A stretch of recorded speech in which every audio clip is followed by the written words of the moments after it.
Bueno, pues seguimos en nuestra productivo encuentro. Antes de empezar la mesa en la que hablaremos sobre imaginarios y representaciones subjetivas sobre la migración, en la que participarán Alita Antián, Alejandra Aquino y Regis Minviel, Clementine Muró Ferreira, que es la agregada de cooperación audiovisual de la Embajada de Francia, quiere platicarnos un poquito sobre el ciclo de cine que ella ha montado para esta ocasión. Gracias. Existe un ciclo y un programa que van a... Peut-être je peux parler en français qui va vous être remis dans une pochette que les personnes du COLEF sont en train de préparer pour vous. Et je voulais vous en dire deux mots. Je remercie d'abord évidemment Françoise Le Stage de m'avoir invité à proposer ce cycle, moi, et de la même façon, au même titre que Luc Blanco et Raphaël Meltz, qui donc complètent le programme avec un atelier d'urbanisme qui aura lieu jeudi soir. Et ce cycle donc a commencé hier soir au Sécoute, à la Cinéteca de Tijuana, qui se trouve en centre-ville, et à l'IMAC, au Palais municipal. Il s'agit d'un panorama de 7 films européens, majoritairement français, mais pas que, et qui montrent la diversité un peu des regards sur la question des migrations, avec des films qui parlent à la fois du parcours et puis aussi des villes. Et pour reprendre des catégories dont on parlait à l'instant avec Michel, il est question donc de villes frontières comme Calais, de villes carrefour comme Athènes, de villes refuges comme Paris, et chacun de ces films qui sont des documentaires, des fictions, montrent des aspects du point de vue donc du cinéma. J'aimerais juste insister sur 3 événements. Le premier, il a lieu ce soir à 19h. C'est la projection donc à la Cinéteca de Tijuana du film de Nicolas Klotz qui s'appelle La Blessure. Je vous en montre rapidement une image. C'est un film de 2003 qui fait le récit d'une tentative de reconduite immédiate à la frontière de migrants venus de Congo, du Congo Kinshasa et du Congo Brazzaville, et donc qui se passe à l'aéroport de Roissy dans le cadre donc le point de départ et leur expulsion depuis l'aéroport de Roissy. Le réalisateur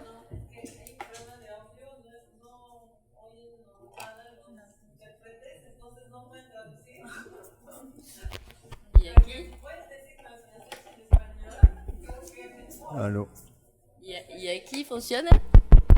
Hola, hola. Ah, no.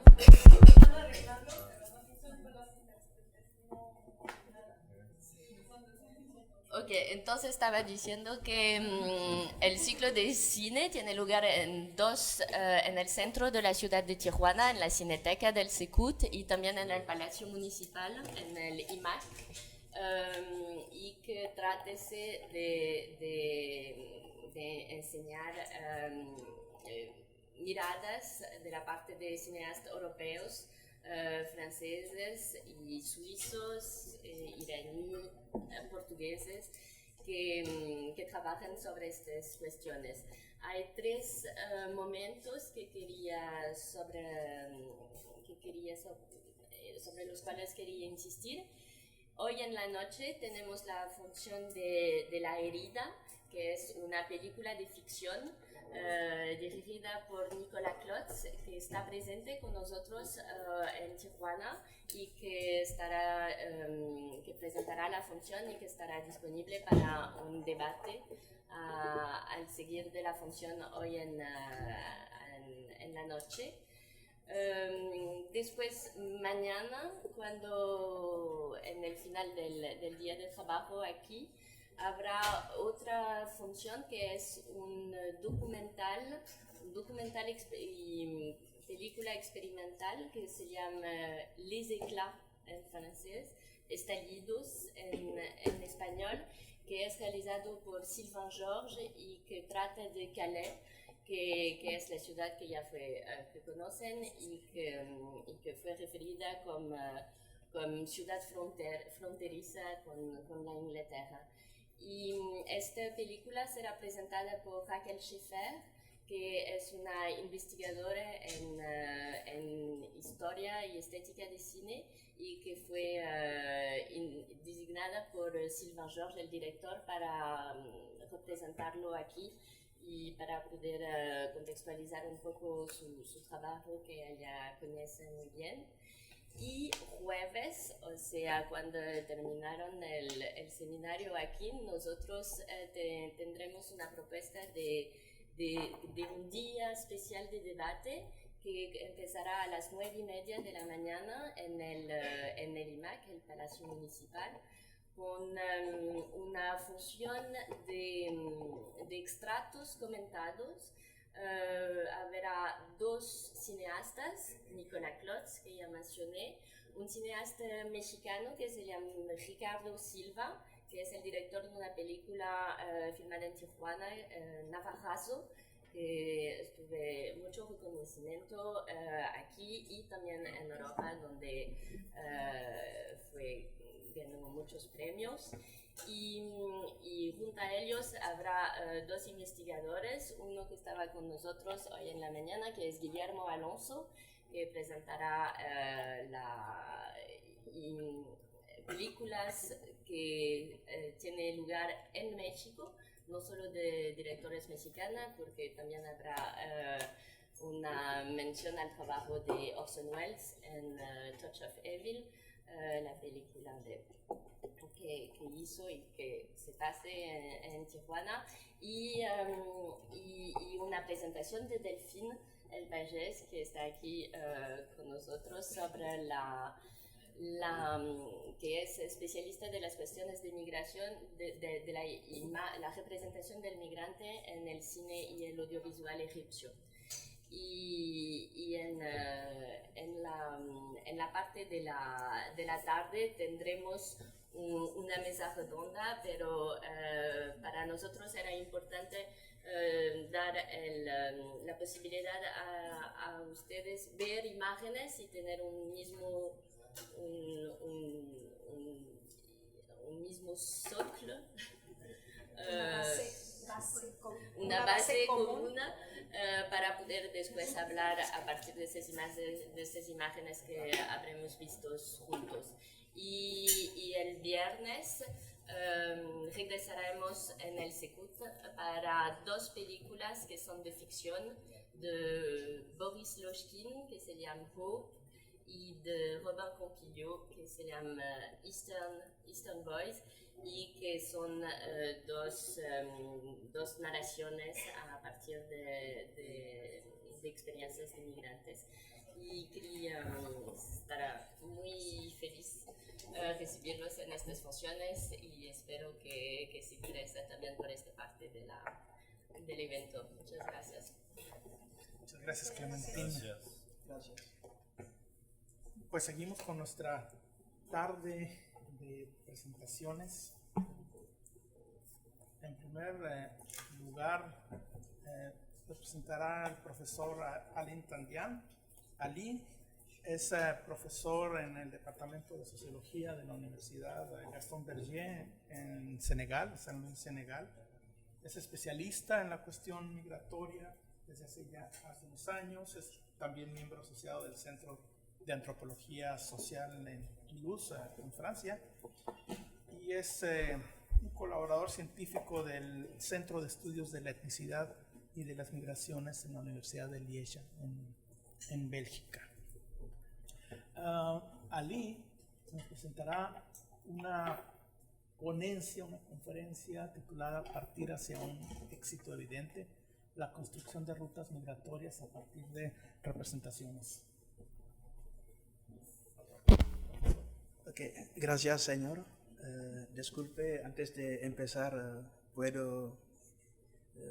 quiero dar gracias a las colegas que han dado la oportunidad de venir aquí en México para descubrir no solamente el muro, pero otras cosas que había pensado durante mucho tiempo de este grande país. Gracias por todo. Vale. Je m'en vais vous présenter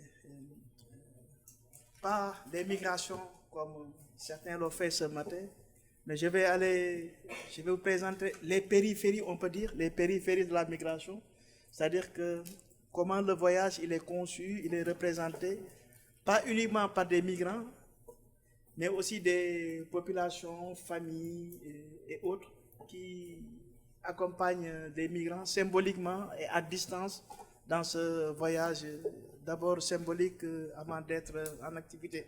Mais avant de commencer, je souhaite vous présenter le contexte. Donc c'est une étude qui a été réalisée depuis, je peux dire, 1999. Depuis 1999, j'ai commencé à travailler sur les représentations des migrants, mais surtout des migrants sénégalais. Le Sénégal ainsi présenté, comme on le voit ici, avec des données statistiques existantes, mais avec un point pas très précis, c'est le point concernant les statistiques sur les migrations. Aujourd'hui, il est difficile de dire combien y a-t-il de Sénégalais migrants à travers le monde. Donc on dit qu'il y a 700 000, d'autres disent qu'il y a 1 million, mais ce dont on est sûr, c'est qu'ils sont nombreux à être dans presque plusieurs pays d'Afrique et à travers le monde. Hier, j'ai eu l'opportunité d'échanger avec les jeunes Ghanéens quand on était à la Casa del Migrante, et ils m'ont assuré qu'ils ont pu rencontrer des jeunes Sénégalais en Nicaragua et autres, et cela laisse penser également toutes les hypothèses récemment formulées sur les nouvelles destinations des migrants sénégalais, et comme cela a été établi par des travaux de mon collègue Régis. Ce que je voulais signaler, c'est que durant ces dernières années, quand on parle de migration ou mobilité des Sénégalais de manière générale, on se réfère à beaucoup de choses. On parle assez souvent et parfois de manière rapide de la précocité de l'âge des candidats à la migration. Bon, il y a une photo qui est ici présentée qui montre un jeune venu des pirogues. Depuis 2006, comme on l'a vu à travers les médias et autres, on nous parle de Barça ou Barsac, ce que disent les jeunes, mais ils ne sont pas les premiers à le dire, hein, parce que leurs arrière-parents également, depuis les années 56, voire même 50, les Soninké qui se rendaient à Bordeaux, ils disaient aller à Bordeaux ou mourir.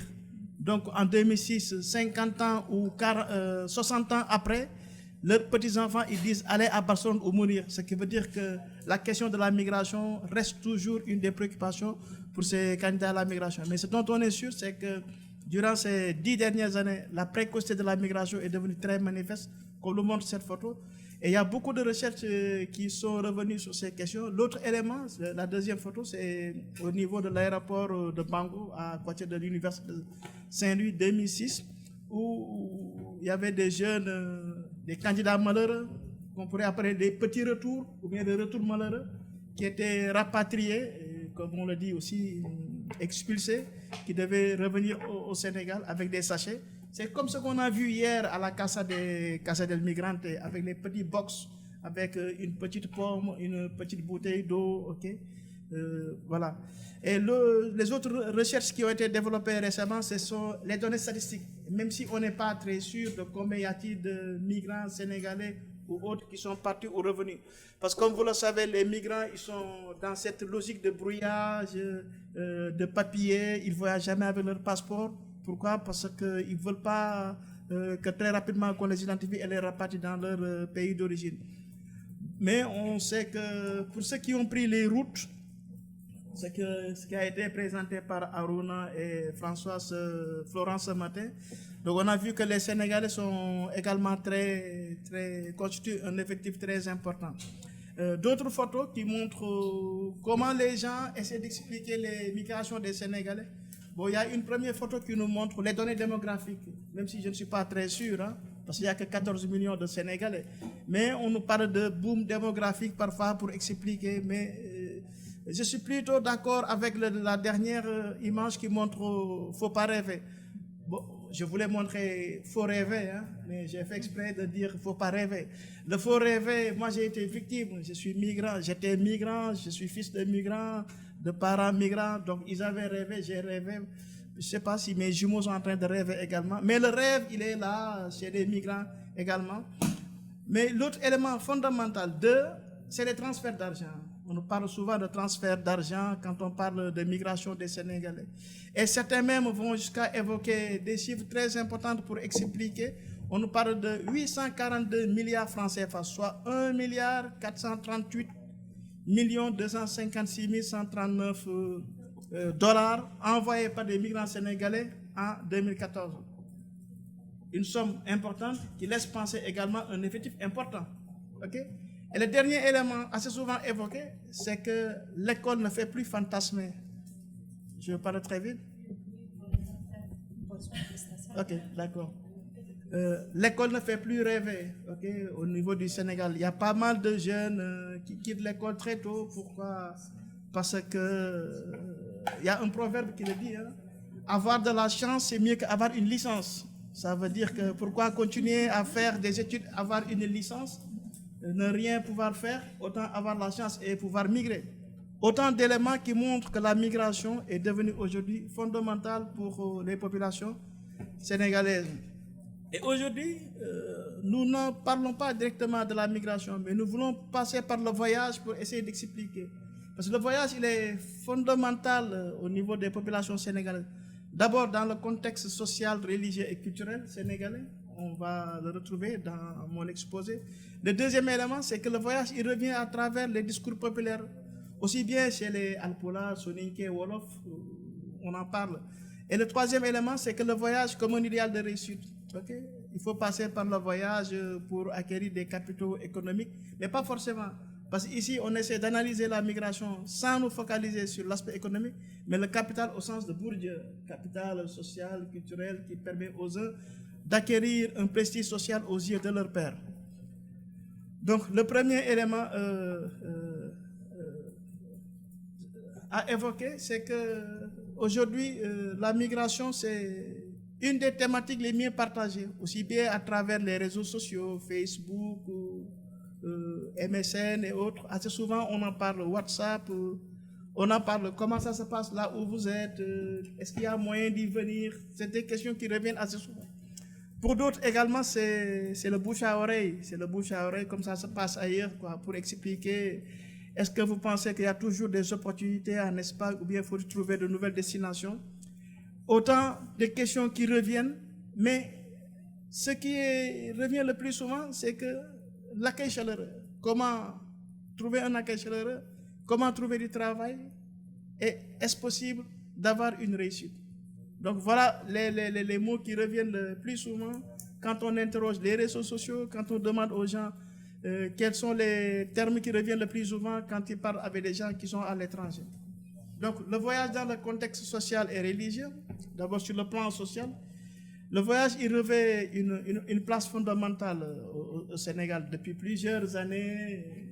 Des populations alpolars, soninké, wolof voyageaient pour aller chercher du travail.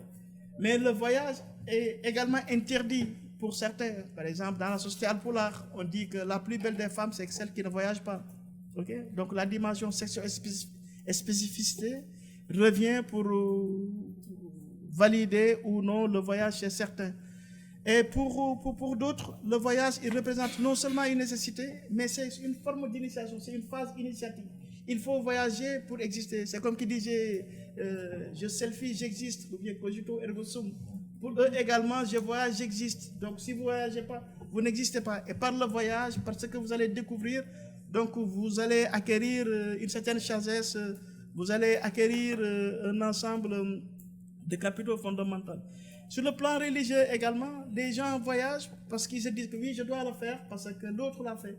Et l'autre, c'est qui? L'autre, c'est la référence. L'autre, pour eux, Ce fut le cas du prophète avec l'Hégire 622 qui était obligé de quitter Médine pour rejoindre la Mecque. Donc ils se disent que oui, moi aussi je voyage, c'est très important. D'autres également, ils se disent que je voyage parce que mon marabout, il a voyagé. On lui a poussé à voyager. Donc c'est une exigence. C'est chez les Tidjanes, la confrérie, une des confréries les plus importantes. El Hadj Omar Tall qui disait à l'époque au Père Ndarjon, qui demandait aux populations de quitter la vallée du fleuve Sénégal pour aller partager le savoir islamique avec d'autres communautés. Et plus récemment, avec les Mourites, avec Cheikh Ahmadou Bamba également, les Mourites, les Baye Fall, voyager, c'est exister. Voyager, c'est faire comme l'autre. Mais ici, voyager, c'est l'exil. Donc pour eux, il faut voyager pour exister, pour partager. Donc autant d'éléments évoqués qui montrent que sur le plan religieux, le voyage peut être légitimé. Et sur le plan culturel, où se situe le voyage? La préparation du voyage, c'est comme un rituel important, caché, assez souvent pas dévoilé, jusqu'au jour de sa réalisation. Okay? Pourquoi? Parce que on ne veut pas que la mauvaise langue sache que je dois voyager et ce sera une malchance pour moi lorsque je vais arriver. Donc souvent assez caché. Et du coup, il faut des sacrifices, il faut des grigues, il faut des prières. Et ça, c'est très important quand on voit des jeunes qui voyagent, même ceux qui prenaient des pirogues, je ne sais pas s'il faut y croire ou pas, mais ils étaient obligés de faire des sacrifices, pensant que c'est quelque chose qui va les protéger, qui va les faciliter le voyage. Donc sur ce plan culturel, on retrouve assez de matériaux qui montrent que le voyage est quelque chose qui est important. Mais là où je voulais porter mon regard, c'est le voyage à travers les discours populaires. Parce qu'il y a autant de proverbes wolof, proverbes soninké, proverbes alpulaar, qui expliquent que le voyage est très important. J'en ai pris quelques exemples. Par exemple, on nous dit, si tu as un fils, laisse-le partir. Un jour, il reviendra, soit avec de l'argent, soit avec le savoir, ou bien avec les deux. Un autre proverbe qui dit, celui qui ne voyage ne connaîtra jamais là où il fait meilleur à vivre. Ou encore, celui qui rentre d'un voyage et devient inélégant n'était pas beau dans le pays où il résidait. Ou encore, celui qui refuse de cultiver va être obligé de marcher plus loin que son chemin. Ou bien, enfin, un jeune homme qui se prélasse à longueur de journée sous un ombrage, sa mère ne recevra jamais une convocation d'un bureau de poste pour retirer de l'argent. Donc, autant d'éléments qui disent qu'il faut voyager pour se réaliser. C'est que par le voyage qu'on peut se réaliser. Donc, autant de proverbes qui façonnent les représentations sociales, qui traversent la conscience collective des populations, alimentent le désir du voyage et témoignent la dimension reproductive de la migration. Je voyage parce que mes parents avaient voyagé et leurs parents avaient voyagé également. Mais pourquoi aujourd'hui le voyage est au centre? Parce qu'il y a les technologies de l'information, de la communication. J'ai évoqué tout à l'heure Facebook, Twitter et autres. Mais dans les villages les plus reculés où il n'y a pas de connexion Internet, il y a cette possibilité d'avoir des antennes paraboles et de capter des images, d'être au même niveau que d'autres sur tout ce qui se passe. Okay? Par exemple, à travers Canal, Euronews, TV5, Monde, les telenovelas brésiliennes et autres. Avec toutes ces chaînes, on peut arriver à savoir ce qui se passe. Et là, je prends à témoin une photo prise à Gendar, un des quartiers les plus populaires de Saint-Louis, où il y a cette antenne parabole comme dans bien d'autres. Mais le voyage fondamental est au cœur des représentations, parce que on se fait des représentations. Tout est possible là-bas. Tout est possible. On peut même jouer du tennis en pleine mer. Et pour montrer que ce voyage est un capital, première chose à faire, c'est donner une bonne impression. Et la bonne impression, c'est quoi? C'est prendre une photo à Paris. Okay? Donc, je disais, je selfie, j'existe, mais je prends une photo, j'existe. Okay? Il me faut une photo à Paris. Il faut bien montrer la tour Eiffel, okay? Et montrer que moi, j'ai été là-bas. Pas forcément avoir de l'argent, mais s'octroyer ce capital symbolique. Est-ce que j'ai encore 2 minutes? Oui. 5 minutes? Ah, ça va très bien. Ok. Donc, migration perçue comme idéal de réussite, mais migration pensée par les parents, par les migrants et par les femmes de migrants également. Et là, je prends à témoin 3 groupes d'acteurs. Le premier est celui d'acteurs qui ont eu une expérience directe. Il est constitué de migrants actifs qui projettent de rejoindre de nouveaux espaces suite à l'influence d'autres migrants. Les raisons de leur déplacement sont surtout fondées sur le fait qu'ils ont connu des difficultés au cours de leur parcours migratoire. Donc c'est l'exemple de Amadi, originaire de Ourossogui, 36 ans, migrant qui a sillonné plusieurs villages, qui disent que je ne vais plus dans tel village parce que j'ai connu des tracasseries. Mais de ce que j'ai entendu, de telle expérience que j'ai eue, je ne peux plus me rendre dans ces espaces. Ça, c'est l'expérience directe du migrant. Le deuxième type est composé de candidats à la migration qui ont une expérience rapportée. Ce qu'on m'a dit, ce que l'on sait de tel pays et comment raconter. Et se construisent des destinations circulatoires à partir de récits rapportés par d'anciens migrants et des images d'éthique. Par conséquent, les témoignages et les masses médias, en proposant des modèles culturels autres, contribuent de manière consciente ou inconsciente à la fabrication de représentations utopiques, de clichés chimériques et de fantasmes. Donc il fait beau, aux États-Unis, c'est facile d'avoir du travail. Et assez souvent, c'est des populations jeunes qui n'ont jamais eu d'expérience du voyage, comme c'est le cas d'Omar, 14 ans, candidat à la migration, originaire de Tchalaga, qui disent que moi je veux partir à Chicago parce que Chicago, de ce que j'ai vu, il y avait des Noirs qui arrivaient à se réaliser. Donc je pense que moi aussi, si j'y vais, j'aurai la chance de me réaliser. Et enfin, le troisième type est celui de personnes qui ont une expérience reportée. Il est constitué de parents de candidats à la migration qui, sans aucune expérience du voyage, se construisent des destinations qui sembleraient être les meilleures. C'est le cas d'un père de famille qui a choisi un pays qui non seulement a connu une longue période de guerre, mais qui n'existe plus au plan institutionnel. Et je vais vous lire cet entretien qui fait un peu rire quand même, parce que quand il a choisi une destination pour son fils, moi j'ai insisté pour qu'il répète, pour que je puisse savoir qu'il ne se trompait pas. Mes enfants ont fait des études dans un grand lycée professionnel à Saint-Louis, mais jusqu'à présent, ils n'ont pas encore trouvé du travail. Ils veulent voyager, mais ils ne parviennent pas à trouver un visa. Mon souhait est qu'ils partent un jour aux États-Unis d'Amérique, en Allemagne ou en Italie. L'essentiel pour moi est qu'ils partent. Pourquoi pas en Yougoslavie? Dans ce pays, il y a du travail et les ouvriers doivent certainement être très bien rémunérés. Mais c'est le cas de comme c'est le cas de tous les pays d'Europe. Je ne connais pas la Yougoslavie et je n'ai pas besoin de la connaître. Mais je sais que c'est un pays comme la France, les Pays-Bas, l'Espagne, etc. La Yougoslavie est sûrement comme tous ces pays d'Europe qui sont très riches et où il n'est pas difficile de trouver du travail. Certainement, mes enfants pourront y gagner honnêtement beaucoup d'argent. Je me dis, de quelle Yougoslavie, quoi? Est-ce qu'on est... Donc, à travers ce qu'il a entendu il y a longtemps, mais reste figé que c'est bien possible. Et pour finir, d'autres qui choisissent, qui définissent des destinations, comme des femmes de migrants qui souhaiteraient également que leur mari se rende dans des espaces où il est possible de se réaliser. Donc pour finir, en conclusion, 4 remarques générales. Le premier, c'est que le voyage représente un éloignement, un départ temporaire pour pouvoir retourner ensuite dans son territoire d'origine en vainqueur et le reconquérir à nouveau avec la force ou la sagesse accumulée pendant l'exil. Donc la reconquête se fait par l'argent, par le savoir, par le capital social. La deuxième remarque, c'est que les propos de population sont chargés d'illusions et de fantasmes. Avec ou sans expérience migratoire, ces populations se construisent des destinations complexes et lointaines sans réellement se soucier aux liens historiques ou aux proximités socio-culturelles entre le Sénégal et le pays de destination. Ce n'est pas le problème que leurs enfants sachent parler espagnol ou anglais. Non, c'est bien possible. Troisième remarque, la forte envie de migrer vers les États-Unis d'Amérique a connu des proportions considérables avec la loterie de visas américains. En plus, le rêve américain a gagné des esprits de nombreux jeunes Sénégalais candidats à la migration par le biais de la lutte, une pratique sportive populaire qui a connu un véritable succès grâce à un lutteur appelé Tyson, Mohamed Daoud Tyson, qui a incarné le rêve américain à travers son accoutrement, sa philosophie, parce qu'il parle de sport business.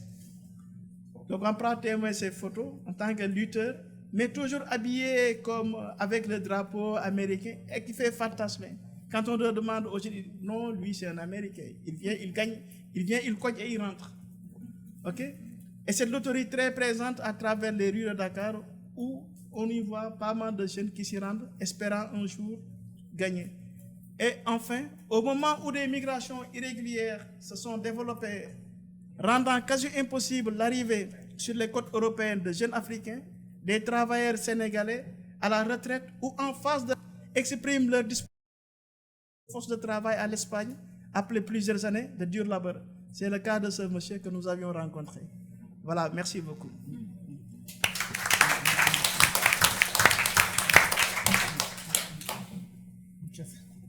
Muchas gracias por su presentación, profesor. A continuación, la doctora Alejandra Aquino nos presentará su trabajo, muy bonito título, por cierto, porque si llamas al miedo, el miedo te friega. Para traducir, no sé si sea muy bonito.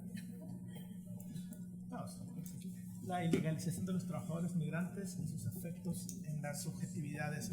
Alejandra es investigadora en el CIESAS, en San Cristóbal de las Casas, en una de las... En Oaxaca, estás en Oaxaca, ¿cierto? Sí, perdón. En CIESAS Pacífico Sur, o no sé cómo le llaman, así CIESAS Pacífico Sur, creo que le llaman. Ella obtuvo su doctorado en Francia, en la Escuela de Altos Estudios en Ciencias Sociales, en París. Hizo una tesis que fue premiada en Francia por el Instituto de las Américas y que en México recibió también una mención honorífica en el premio Arturo Barman en el 2010. Ha publicado varios libros de autor y también de recopilación. Se interesa por los estudios de las migraciones entre México y Estados Unidos desde una perspectiva del género, la clase, la raza, la generación y la ilegalidad como modos de expresión que pueden funcionar de forma simultánea en una misma persona, lo cual es bastante complejo de analizar. Actualmente ella explora cómo estas formas de opresión se articulan entre sí y marcan las trayectorias, las experiencias y las subjetividades, que es parte de lo que nos va a presentar esta tarde. Gracias. Bueno, primero que nada, muchas gracias a las organizadoras por lograr reunirnos a personas que vienen de tan lejos, pero que pues compartimos el interés, ¿no?, por estos temas.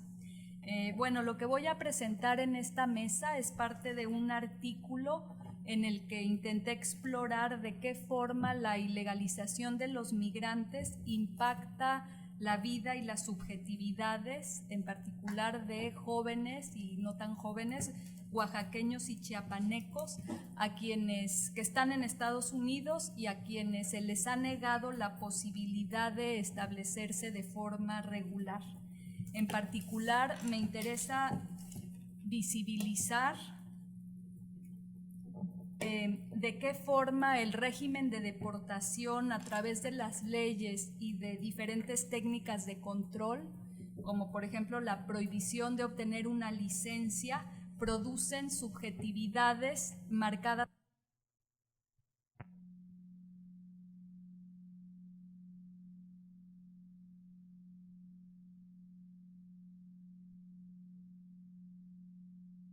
que se producen sobre ellos en Estados Unidos. Mi trabajo es un trabajo antropológico, básicamente etnográfico y apoyado en entrevistas a profundidad. Aquí, bueno, para los que no conocen bien el mapa de México, ahí son las regiones de origen, que son Oaxaca y Chiapas, y las rutas de destino de estos jóvenes, ¿no? Bueno, en cuanto a mi enfoque, mi trabajo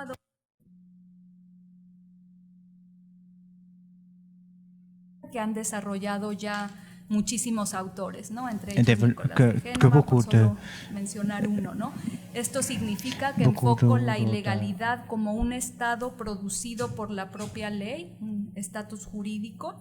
Es decir, parto de que la ilegalidad que se le imputa a los migrantes no es un resultado natural ni automático de un cruce de fronteras no autorizado o de otras faltas a la ley de migración, ¿no? Como señala de Génova, la ilegalidad, además de un estatus jurídico, es una condición sociopolítica inducida con consecuencias ambivalentes y controvertidas, ya que con ella no se busca expulsar a todos los migrantes del territorio. Tous Lo que les se migrants du quiere territoire, es ce qu'on cherche, mantenerlos en una situación de control, disciplina, exclusión de derechos y gran vulnerabilidad, porque esto pues permite, entre otras cosas, su explotación, ¿no? Y finalmente retomo el trabajo de Sarah Willem, quien aboga por abordar el fenómeno de la ilegalidad no solo como un estatus jurídico o como una condición sociopolítica, sino también como un modo de ser en el mundo, ¿no? Es decir, yo lo enfoco así como introducir el tema de las subjetividades que son producidas por el propio régimen migratorio.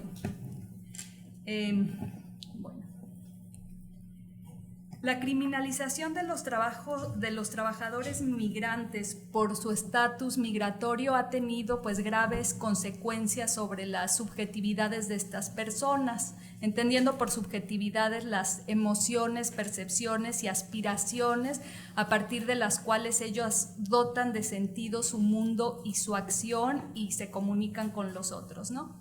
La experiencia de la ilegalidad provoca, por ejemplo, que las subjetividades migrantes se estructuren a partir de emociones como el miedo, la inseguridad, el sentimiento de vulnerabilidad, lo que evidentemente pues afecta no solo su vida cotidiana, sino también la salud de ellos, pero también de sus familias, ¿no? Familiares que nacieron allá o que tienen documentos, pero que viven en estas familias mixtas. Para aquellos migrantes que no cuentan con redes de apoyo y solidaridad que los cobijen, como es mi caso, esto no lo dije, pero los dos casos que yo comparo, uno es de oaxaqueños con una red migratoria muy antigua y otra es el de los chiapanecos, que es la primera generación que migra al norte, ¿no?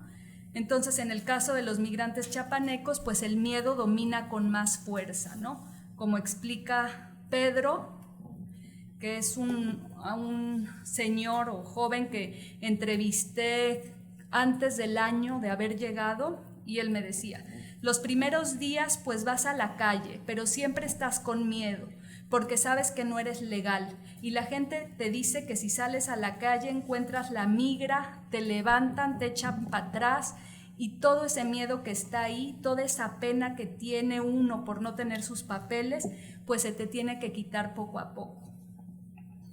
El miedo que emerge entre los migrantes pues está ligado a la eventual deportación, ¿no? O más bien a lo que de Génova llama la deportabilidad, la cual graba en el cuerpo de los migrantes pues los efectos prácticos del control de las fronteras, ¿no? En el caso de los oaxaqueños, que llevan más tiempo, ¿no? Y tienen redes que los cobijan bien, su primera etapa en Estados Unidos es menos difícil, pero también está marcada por el miedo y la frustración, ¿no? Su clasificación como ilegales produce en ellos lo que Fasan y Maurice llama un sentimiento de ilegitimidad estatutaria potencial, es decir, pues el sentimiento de ser un portador de faltas, ¿no? Y este sentimiento les provoca mucha angustia, frustración, como explica una chica de Oaxaca entrevistada en Los Ángeles, donde realmente pues pueden estar prácticamente como si nada porque hay mucha población latina, ¿no? Pero ella me decía, al principio lo que más uno siente, bueno, al menos yo me siento frustrada porque no soy legal, aunque no te moleste la policía, es psicológico. Como tú sabes que no eres legal, eso me da miedo, como que te sientes insegura porque sabes que en cualquier momento te pueden deportar. Así, muy pronto los hombres y mujeres migrantes se dan cuenta que aunque se esfuercen por, entre comillas, ser buenos ciudadanos, siempre serán vistos como personas fuera de la ley. Y esto pues les provoca obviamente frustración, angustia, inseguridad. emociones que contribuyen también a que se sientan sin legitimidad para pues, hacer ningún tipo de reclamo. Y estas emociones terminan muchas veces por afectar la forma en cómo conciben su identidad. En varias ocasiones escuché que los migrantes chiapanecos decían que ellos eran de la raza de los ilegales. Y es una metáfora que pues sí tiene mucho sentido, ¿no? Porque todos los migrantes mexicanos han vivido un proceso de racialización, ¿no? Por ser indocumentados, o sea, no solo por venir de México, sino por ser indocumentados, como si el estatus jurídico impuesto fuera parte de su naturaleza. Y su categorización como ilegales se ha vuelto tan definitoria de su situación social que en muchos casos se ha terminado por convertir en una identidad asumida. Y esto se ve también en los hijos de mexicanos que nacen allá, que te dicen, yo soy ciudadano, pero haz de cuenta que soy mexicano, ¿no? Te dicen, en cuanto a esto de que los han racializado por su estatus migratorio. Aunque, por supuesto, también hay migrantes que resisten esta categorización y la consideran una identidad impuesta y no propia. Y aquí hay un testimonio que me gusta mucho de un chavo de Chiapas que además no tenía tanto tiempo, y él dice, mucha gente ha venido a trabajar por el motivo de que pasó el huracán y que había un poco de trabajo, esto en Biloxi, ¿no? Pero aquí los patrones nos pagan mal, hay mucho racismo porque muchos no tenemos papeles, según ellos que somos ilegales aquí en este país. Eso es el motivo de que mucha gente ahora no tiene trabajo. Según ellos, o sea, nos refleja, ¿no? Que él no se asume así, ¿no? Es la mirada del otro, ¿no? Bueno, a pesar de la fuerza y violencia del régimen de deportación, muchos migrantes encuentran diferentes formas de gestionar sus miedos y otras emociones negativas.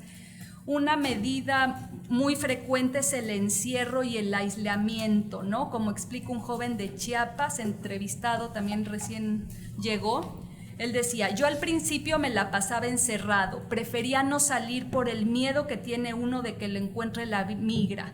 Me daba miedo hasta ir a la marqueta a comprar la comida. Así, muchos hombres y mujeres migrantes lo que tratan es de llevar una vida discreta, alejada del espacio público. En el caso de los que son madres o padres con hijos es todavía más fuerte, ¿no?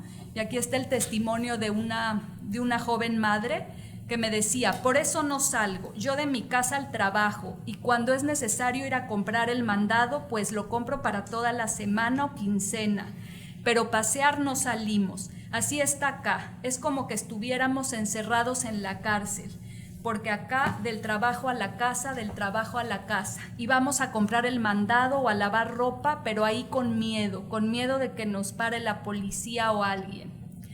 Esta estrategia, si bien los ayuda a sobrellevar su miedo, refuerza los efectos del régimen de deportación, ya que los mantiene invisibles, disciplinados, lejos del espacio público de la ciudad reservado para los ciudadanos. Pero el encierro no es la única manera en que los migrantes gestionan sus miedos. Con el tiempo y la experiencia y el apoyo de sus redes, muchos llegan a conocer muy a profundidad el funcionamiento del sistema y desarrollan diversas estrategias para exponerse un poco menos a los riesgos o para sortearlos mejor. Por ejemplo, utilizan, la clásica es la comunicación por celular cuando van manejando, ¿no? Para evitar arterias donde circula la policía, para avisarse cuando hay retenes policíacos o para informarse los que no van en carro si en las paradas de buses está la migra o no. Otra estrategia ha sido, aunque digan que los mexicanos no aprenden inglés, yo lo que pude ver es que hacen muchos esfuerzos por aprender, aunque sea lo mínimo, en gran parte, no solo para facilitar su vida cotidiana, pero también para que si los para un policía puedan responder con naturalidad en inglés, ellos te dicen así como si fuera latino, ¿no? Latino legal. y otros han optado también por cambiar su estilo de vestir con la idea de ajustarse mejor al estereotipo del latino legal, ¿no? Que es, entre ellos diferencian mucho quién es un migrante recién llegado a un nacido allá. Es decir, intentan borrar las huellas del estatus impuesto a sus cuerpos. Además de estas pequeñas estrategias cotidianas, existen, para gestionar el miedo, existen procesos de toma de conciencia que los ayudan a producir otro tipo de subjetividades y que les permiten poder afirmarse como personas con derecho y valor social. Por ejemplo, se dan cuenta y visibilizan que en el régimen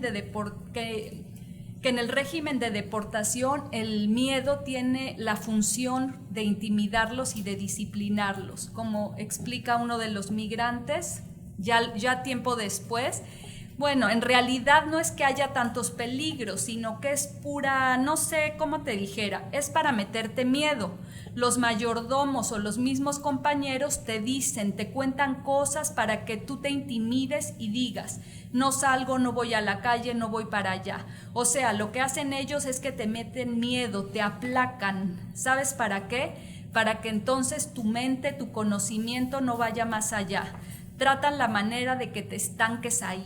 Entonces tienes esa intimidación, pero lo que haces tú, te metes un clavadito y sales del otro lado. No les haces caso, te avientas y te filtras por ahí. Entonces es como vas conociendo y superas. Otro de los procesos reflexivos que ayudan a los migrantes a perder el miedo y a dejar atrás el sentimiento de ilegitimidad que los acompaña es tomar conciencia sobre la función que juegan ellos como trabajadores en la sociedad de acogida. Si bien en el discurso hegemónico se les presenta solo como un problema sufrido por las sociedades de acogida, se sabe que la migración irregular pues beneficia a los países que reciben, ¿no? Pues aporta mano de obra barata, entre muchas otras cosas. Entonces, aunque el sistema oculta esta paradoja, muchos trabajadores migrantes, gracias a su experiencia y capacidad reflexiva, cobran rápidamente conciencia de esta situación. Y aquí hay un testimonio donde esto es muy claro, de una mujer oaxaqueña, y ella dice, yo en el trabajo ahorita estoy tranquila, mi patrona sabe que yo no tengo documentos y me tiene ahí empleada. Incluso somos varias ahí que no tenemos papeles, porque sabe que nuestra mano de obra es buena. E inclusive a mí no se me olvida que la señora nos ha dicho, prefiero a ustedes sin papeles que a la gente con papeles, porque ustedes son más responsables, no se quejan del trabajo, les doy tantas horas y las hacen, les doy más horas o les quito horas y no se quejan. Los que tienen papeles le piden más sueldo, mucho más de lo que ella nos da, y yo sé que somos menos costosos para ellas y cuenta más con nosotros porque le respondemos bien. La toma de conciencia de los migrantes, si bien no mejora para nada su situación laboral, sí les permite cuestionar la imagen que la sociedad de acogida construye de ellos. Por ejemplo, que son personas indeseables, un problema, que son criminales. Y así llegan a producir un discurso propio sobre su migración y su persona.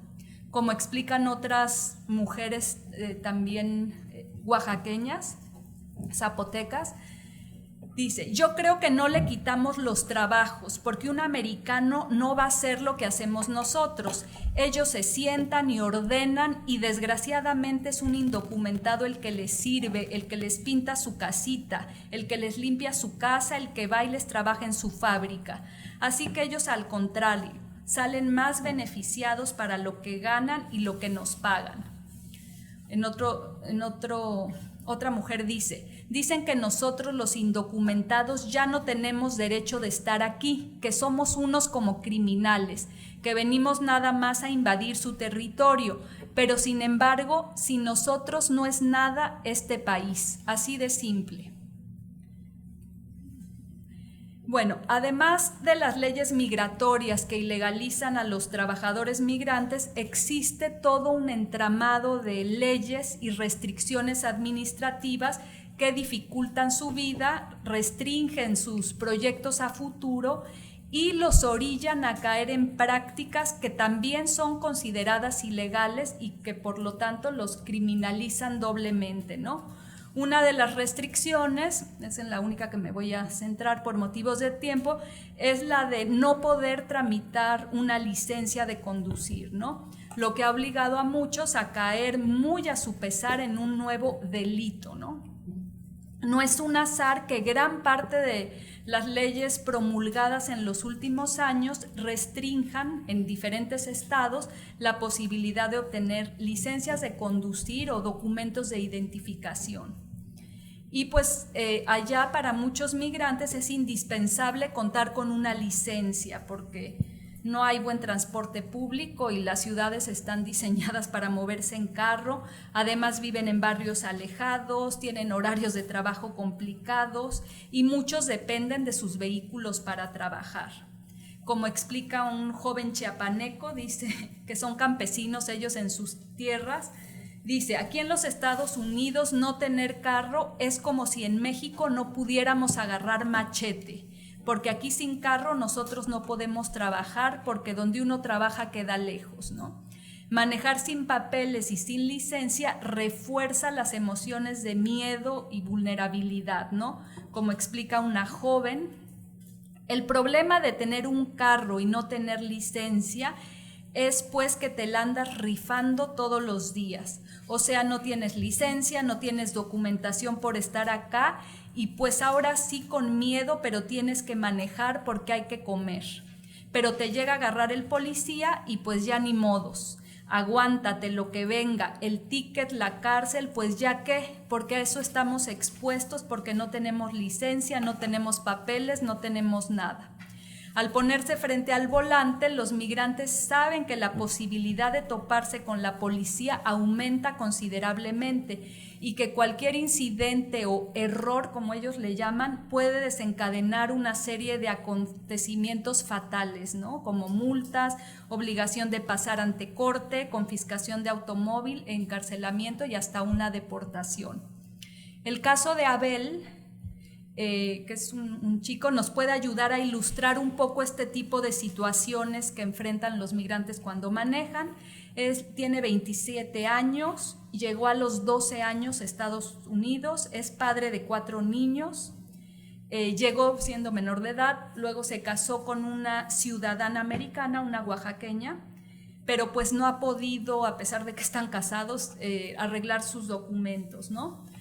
Él se dedica a la instalación de alfombras, entonces necesita su carro forzosamente.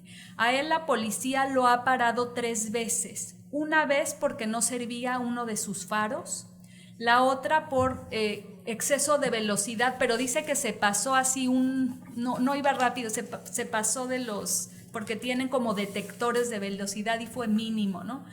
Y la otra porque para entrar al freeway utilizó el carril que es para autos que transportan más de 2 personas y él iba solo. 2 de las 3 veces le han quitado su automóvil, pero lo ha podido recuperar gracias a que estaba a nombre de su suegro, que sí tiene papeles y él fungió como prestanombres. Pero quien no tiene prestanombres no puede recuperar sus carros. Esto sí, todo el tiempo les pasaba a los jóvenes chiapanecos. En una de sus detenciones citaron a Abel a corte. Él con el apoyo de su esposa sí se presenta a corte y paga la multa, hace trabajo comunitario, pero lo común es que los migrantes recién llegados no se presenten a corte por el miedo que provoca enfrentarse a un sistema de justicia desconocido y porque temen que de aquí pues se desarrolle una deportación. El problema es que cuando no se presentan a corte se transforman desde el punto de vista del sistema en prófugos y cuando los vuelven a detener, aunque sea por una falta menor o nada más si los detienen, es muy probable que entonces sí sean ya encarcelados y deportados. En el caso de Abel, ninguna de las detenciones por incidente de tránsito terminó en deportación, pero aquí les muestro una tabla de Alarcón y Becerra donde muestran en una investigación cuantitativa, creo que se hizo aquí en Tijuana, cómo detrás de gran parte de las deportaciones hay incidentes relacionados con el automóvil, ¿no? Por infracción de tránsito, por ejemplo, 36%. Bueno, ahí están las cifras. Esto, en mi entrevista, en mi investigación cualitativa, yo más o menos confirmo esos datos, pero además pude observar que las detenciones, por ejemplo, en una inspección policíaca rutinaria, que son el 27%, también se dan en un carro, la mayor parte de las veces, ¿no? Es cuando te detiene la policía. Por tener una orden de arresto previa, igual, si ves qué tipo de orden de arresto tenía que ver normalmente con cuestiones relacionadas con el automóvil, ¿no? Y bueno, cuando los policías detienen a un migrante sin licencia, pueden suceder varias cosas: que les levanten infracción y los dejen ir, que además les decomisen el carro, que los lleven a la cárcel, que los convoquen a corte o que llamen directamente a los agentes del Servicio de Inmigración y que esto termine en una deportación. Pero resulta muy difícil entender cuál es la lógica que opera en cada detención. Hay migrantes como Abel que han sido detenidos numerosas veces, pero nunca han terminado en deportación, y otros que a la primera, sin tener antecedentes penales, sí han sido deportados. Y ya como se me va a acabar el tiempo, nada más mencionar que a partir de 2015 los migrantes que residen en California, sin importar su estatus migratorio, podrán tramitar una licencia gracias a la ley AB 60 aprobado por el Senado en 2013. Si bien la medida permitirá que los migrantes sin documentos puedan conducir sin estar obligados de violar las leyes de tránsito, sus licencias estarán marcadas, es decir, no serán iguales a la del resto de los ciudadanos. En lugar de decir DL, como por permiso de conducir, dirán DP, por privilegio de conducir, ¿no? Entonces, aunque en la misma ley se establece que estas licencias no podrán usarse con fines federales, finalmente se trata de otra iniciativa biopolítica diseñada para controlar su movilidad y marcar sus cuerpos, ¿no? Pero como dice este último testimonio con el que cierro el texto, una de las mujeres entrevistadas: ¿qué otra cosa podemos hacer más que echarle ganas? Ya sé que el miedo no anda en burro, ya lo traemos puesto. Pero sí, yo la neta ya no tengo miedo. Ya me agarró la policía, ya sé lo que es un ticket, yo ya sé lo que es la cárcel, yo ya no tengo miedo. Ahorita si me agarra la migración, híjoles, pues lo que más me va a doler es que me manden luego para México, pero lo frío de la cárcel ya lo conozco. Gracias.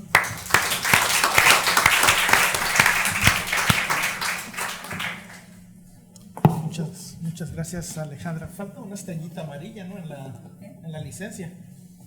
Faltaría una estrellita amarilla, sí, en la licencia. Muchas gracias, Alejandra. Ahora, Regis Manviel. Está bien. Nos presentará su trabajo, Trayectorias Africanas en América del Sur, entre esperanzas y desencantos. Regis es postdoctorante en la Universidad de Sao Paulo, en el Departamento de Sociología. Tiene un doctorado en Sociología con una tesis sobre los recorridos africanos en América Latina. Trabaja actualmente sobre las poblaciones africanas en Sao Paulo, comercio callejero, la emergencia de una centralidad inmigrada, y bueno, nos va a presentar su trabajo precisamente sobre esto último. Bueno, muchas gracias por la invitación, muchas gracias a Dolores, a Françoise, Florence, y para darme esa oportunidad de ver si puedo hacer el puente entre africanista y latinoamericanos aquí. Pero bueno, voy a seguir en francés, que me preparé la présentation en français. Donc je m'excuse, mais il y a les Mexicains ici. En este informe voy a voy a revisar la situación en América del Sur y hablar un poco del papel de la política y el éxito de las figuras pioneras y ver un poco los perfiles que hay el día de hoy. Y como conclusión voy a resaltar la conclusión de los migrantes, la esperanza al inicio y el desencanto. Y en muchos aspectos mi ponencia va a ser eco con las otras ponencias.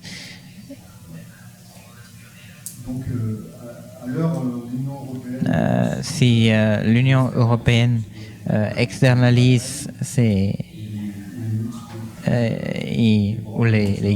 las crisis en el continente africano, los migrantes tienen que volver a pensar en sus itinerarios. En este marco global hay redistribución de las cartas del juego y la América Latina es parte de estos caminos. Hay que ver el contexto del norte de África y ver el puente entre las dos orillas del Mediterráneo y los que se van hacia el norte, los que vienen del continente africano y no pueden pasar. Y en los países de Magreb, los que no trabajan y que no tienen mucho tiempo ahí y buscan llegar. Ya no les queda muchas opciones. La primera es que están en el umbral de la puerta europea, que está cerrada, o tratamos de acelerar los temores a partir de las embarcaciones de fortunas en Libia, los países de origen, porque no hemos logrado. Y la última solución, podemos imaginar otras rutas de intercambio.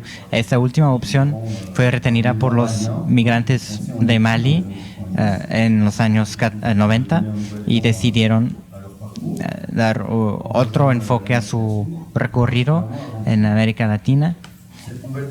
Y este nuevo destino simboliza la recomposición de las rutas migratorias.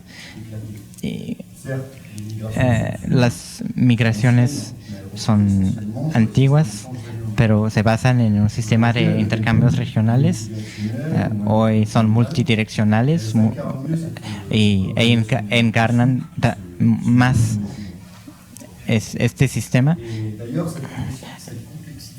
La complexificación de la migración podemos utilizarlo en América Latina. También hay africanos en Tijuana, en toda América Latina, y la disparidad de las rutas y la temporalidad de los recorridos. Ya no hay solamente un papel en cada territorio, sucesivamente según las funciones. Hay funciones de instalación más o que de duración variable. Ecuador es una puerta de entrada,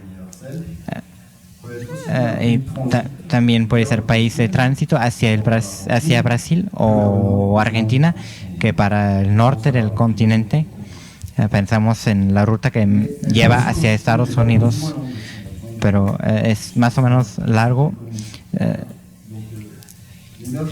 Entonces, la emergencia de una ruta constituye muchas veces una adaptación de los empresarios, de los que llevan esta ruta. Los senegaleses entran en América del Sur principalmente vía Brasil, y los turistas van por la embajada de Brasil.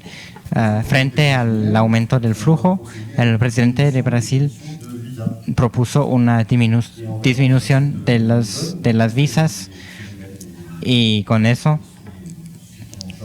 los senegaleses pues utilizan Ecuador como país de tránsito para llegar a Brasil o a Argentina.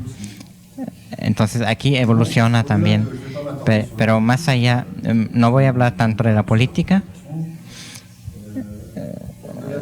más allá de estas consideraciones, para entender cómo se constituye una nueva ruta migratoria, hay que ver también del lado de los pioneros, los que llegaron primero, en este caso en América del Sur. Como yo mencioné, al principio eran los años 80, dije que había nada más unos 20 individuos que venían de Libia, y después cuando ya obtuvieron su visa en Trípoli, pensaron en Brasil como una etapa nada más para obtener un capital económico para emigrar después y llegar a Estados Unidos. En aquella época llegan a Brasil, y hay que entender que en aquella época, en los años 90, el país vecino que es Argentina, terminamos con la dictadura militar, y hace ya varios años, pero luego después tuvieron la quiebra bancaria en 2011 y un crecimiento inmobiliario con la construcción de residencias, etcétera, y las personas de Mali que estaban acostumbradas a los trabajos de construcción porque hacían ese trabajo allá, y deciden cruzar la frontera para trabajar en eso, y después pues en aquella época el peso, había una moneda fuerte con respecto al dólar. Entonces eso era un segundo aspecto, y el mismo movimiento, algunos senegaleses que ya tenían la experiencia migratoria de África del Oeste, que tienen encuentros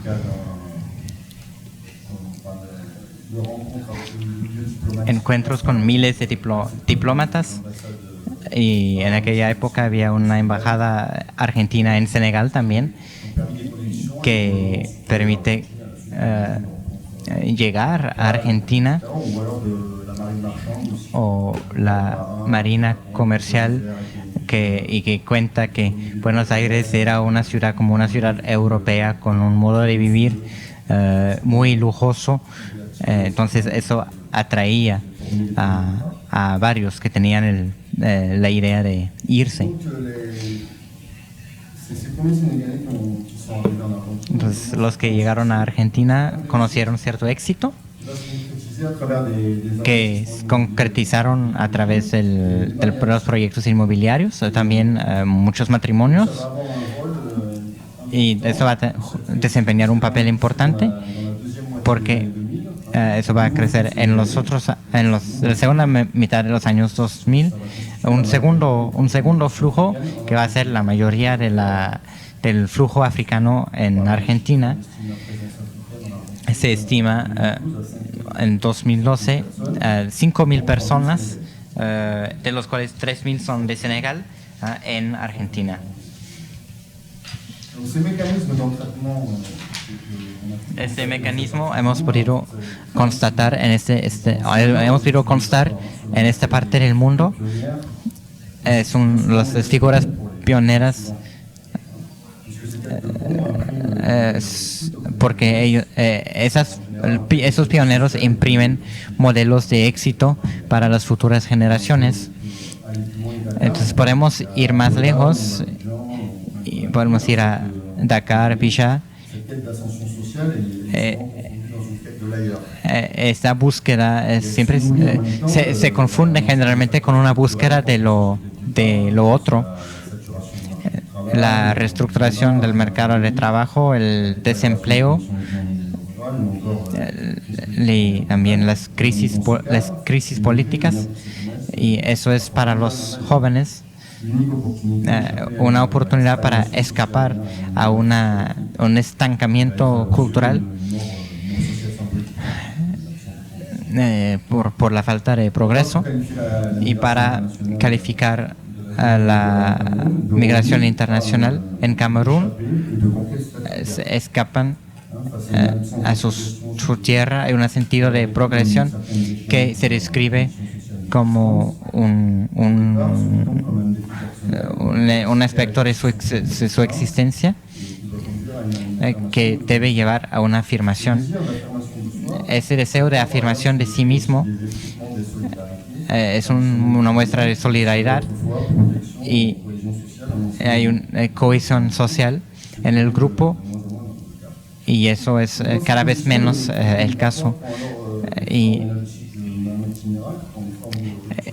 eso toma la forma de rupturas en la juventud y la migración, y estas cuestiones como por ejemplo las personas que rodean el acceso a los capitales, el mercado.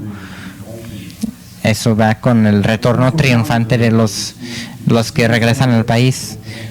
Entonces, lo que representa la sociedad de origen, la recepción es positiva o totalmente modificada. Entonces, la libertad, eso, por ejemplo, todavía eso da una imagen ideal. Y eso representa a veces la solución que estaba bloqueada. Entonces, eso se nutre todos los días de su posición estructural y se fundamenta con una persona consentida, como dicen. Ese vocabulario es vocabulario que me dieron los migrantes, y lo imaginario positivo ha sido impulsado por la visión de ellos, y la exposición del capital cultural en su país de origen, en la forma de bienes inmobiliarios o de comercio, y ese país tiene riquezas externas y distribuyen regalos y dinero. Entonces también eso se apoya sobre la idea del Estado, y hay expresiones como dejar los problemas, jugar en el patio de los grandes, crear una fortuna. Entonces hay una resonancia particular con eso en los jóvenes. Entonces piensan en la impermeabilidad de los modelos, a veces concebidos según este modelo. Entonces, acerca de la sociedad de Senegal, en las expresiones y el vocabulario, él habló mucho de las expresiones y los proverbios, y yo voy a seguir con eso. Y me dice si me equivoco. El éxito y la migración se relacionan claramente, y algo significativo evolucionar con respecto al que tenía títulos y diplomas, y ahora se ha sustituido con adjetivos como italiano, americano, como referencia a los que se han migrado a Italia o a España o a Estados Unidos. Entonces, yo sé que estoy en Tijuana, entonces yo quiero preguntar si los adjetivos argentino o brasileño entrarán en el repertorio. Entonces la pregunta se debe hacer en el momento cuando haya retornos masivos como vamos a hablar de inmigración desde Senegal y otros países de África del Oeste. En este contexto, es lo más importante no es tanto el destino final, sino el hecho de irse. Y yo he evocado en la primera parte estas situaciones. Y aquí las rutas tienen muchas desviaciones. En América del Sur hay una ruta secundaria y poco aceptable, pero esperan una nueva salida. Los que salen de África del Oeste tratan de generar recursos en este territorio. Después vamos a ver un poco las imágenes y de las políticas, los perfiles de la migración y sobre todo lo que afecta a Brasil y Argentina. En Brasil como en Argentina, los perfiles y las maneras de entrar al territorio son diversos. Y primero podemos pensar que la falta de concurrencia y el capital social no crea contacto con las personas locales. Entonces el mercado de trabajo es más especializado. Entonces eso es una manera de hacer ganancias rápidamente.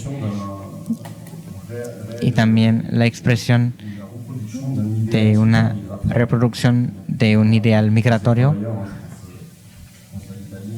Pienso en Italia o España o Francia o en Senegal, donde producen artículos en la calle.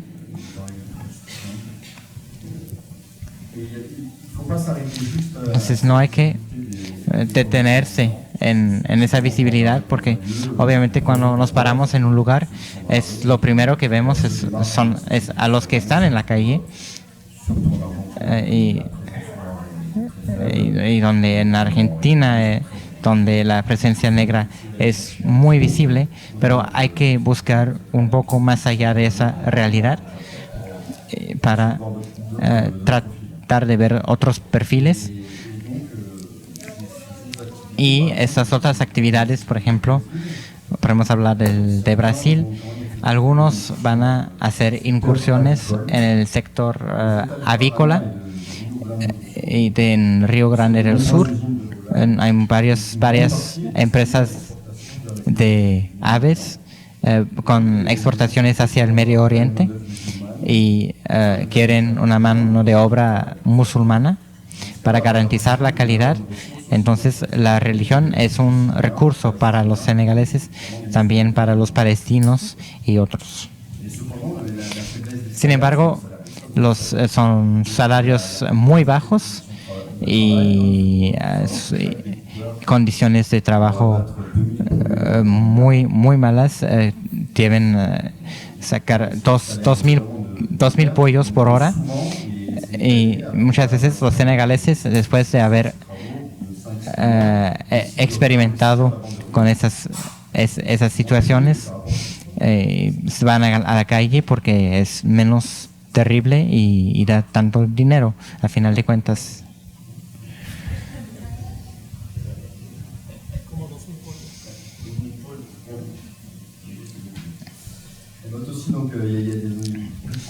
También hay pequeños empresarios que se posicionan en la escena del mercado único. Los comerciantes que venden panes en San Paulo, por ejemplo, o restaurantes o estéticas, artistas que abren escuelas de danza africana, entonces van a explotar ese hueco. Y otros, el fútbol es un poco sorprendente en América del Sur porque hay mucha competencia, sobre todo en Argentina o en Brasil o en México. No quiero herir sus sentimientos. Entonces esos jóvenes futbolistas en Argentina que juegan realmente con una visibilidad internacional, es una manera de llegar a los clubes europeos y luego vamos a llegar a un gran club. Este proyecto inicial se trabaja rápidamente, primero por la certeza y después los riesgos de heridas y la precariedad son riesgos y hay que enfrentarse a la competencia. Entonces eso es muy grave y muchos de ellos se quedan en clubes de segunda zona que los reclutadores internacionales no los ven. Entonces, según su perfil, ellos participan en una globalización algo discreta, tal vez, ya sea un futbolista de tercera zona o un percusionista o alguien que hace trabajos. Su perfil expresa su capacidad a tomar vías no oficiales a pesar de la especificidad de cada territorio de recepción, cada territorio receptor. Tenemos situaciones en París, en Barcelona, por ejemplo. Como ven, vamos a ver 2 minutos para terminar. La migración también es muchas veces sinónimo de desilusión, la esperanza y luego están frustrados que algunos meses después de llegar porque no ganan mucho trabajo con las aves.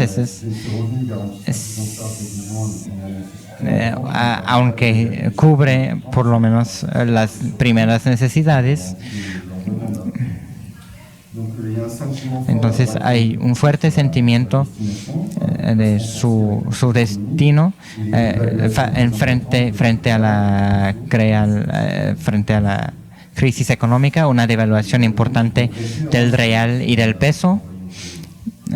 Entonces, en cuanto al dinero que van a poder mandar a su familia, esta desilusión viene de la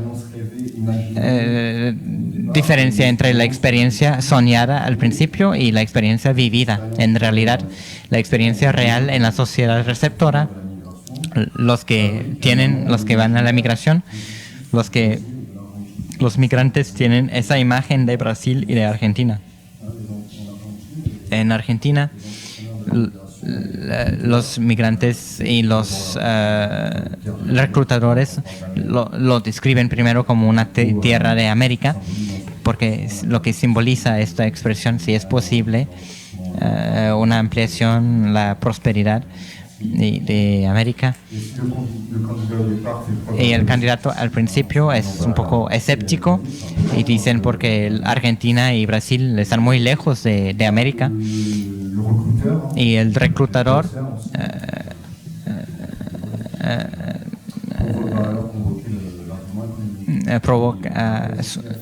evoca el argumento económico que dice que es un país lucrativo y que luego pueden llegar a Estados Unidos. Entonces, estos intercambios migratorios nos sirve para eso. Es un fuerte deseo de volver otra vez, salir otra vez. No sé. Entonces, y luego es el fracaso en este contexto favorable y se quedan a pesar de la pérdida de tiempo. Sin que tengan trayectorias hacia el éxito. Entonces hay que saber que una nueva salida es posible para garantizar la prosperidad.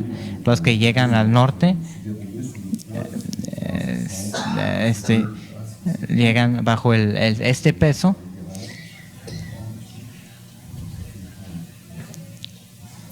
Entonces, eso se trata de esos recorridos, esos caminos, esa certeza y reorienta un proyecto migratorio que va a perder su sentido.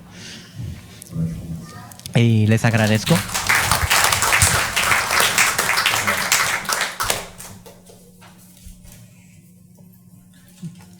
Muchas gracias, Regis. Perdón por el apresuramiento. Tengo que trabajar en el corte de pollos para después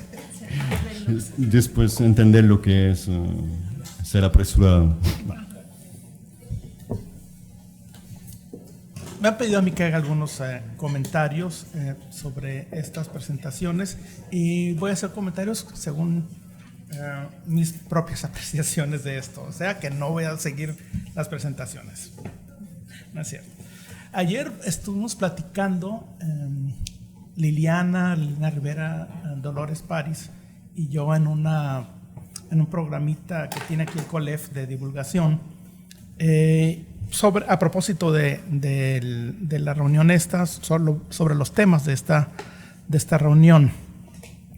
Y decíamos que las fronteras, uno de esos 3 temas que nos congregan aquí en Tijuana, las fronteras se endurecían a ojos vistas por el miedo al otro, por la evidente xenofobia de algunos políticos que la utilizaban para obtener votos, por la evidente esquizofrenia de necesitar trabajadores baratos y pedir al mismo tiempo su exclusión. Decíamos que las migraciones del sur al norte chocaban desde hacía unos pocos años con un muro de incomprensión, de temor, de alienación del otro, de tal manera que miles no encontraban otra vida que esperar a las puertas de Europa, de Estados Unidos, de los países ricos del norte, con la esperanza de que las cosas cambiaran.